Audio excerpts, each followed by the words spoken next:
മക്കാബിയരുടെ രണ്ടാം പുസ്തകം 13-ാം അധ്യായം 1 മുതൽ 8 വരെ തിരുവചനങ്ങൾ. ബാരക്കുമോർ.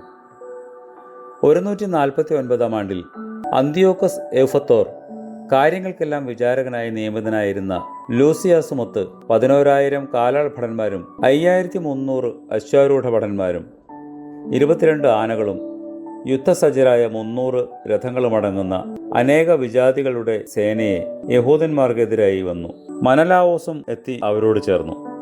അവർ അന്തിയാക്കോസിനെ സമീപിച്ച് അവനോട് തൻ്റെ ദേശത്തെയും ദേശവാസികളെയും ഇടിച്ചു വീഴ്ത്തണമെന്ന് താണപേക്ഷിച്ചു. അവരുടെ സഹായത്തിനല്ല അവൻ അപേക്ഷിച്ചത്.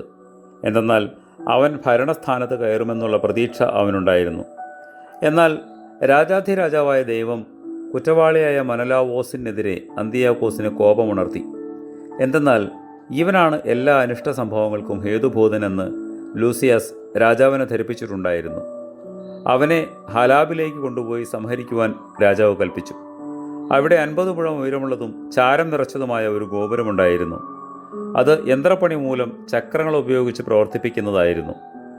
ദേവാലയം കുത്തിക്കവർന്നവനും സർവ്വതിന്മകളുടെയും സൂത്രധാരണമായിരുന്ന മനലാവോസിനെ അതിൽ ബന്ധിച്ചു. അങ്ങനെ ആ കുറ്റവാളി, ആ മഹാദുഷ്ടൻ മരിച്ചു. ഭൂമിയിൽ സംസ്കരിക്കപ്പെടുവാൻ പോലും അവന് ഭാഗ്യമുണ്ടായില്ല. നീതിപൂർവകമായ പ്രതികാരം തന്നെയാണ് അവന് ലഭിച്ചത്. എന്തെന്നാൽ വിശുദ്ധ അഗ്നിയും ചാരവുമുള്ള ബലിപീഠത്തോട് അവൻ തിന്മകൾ ചെയ്തതിന് പ്രതികാരമായി ചാരം കൊണ്ട് തന്നെ അവൻ്റെ മരണവും സംഭവിച്ചു.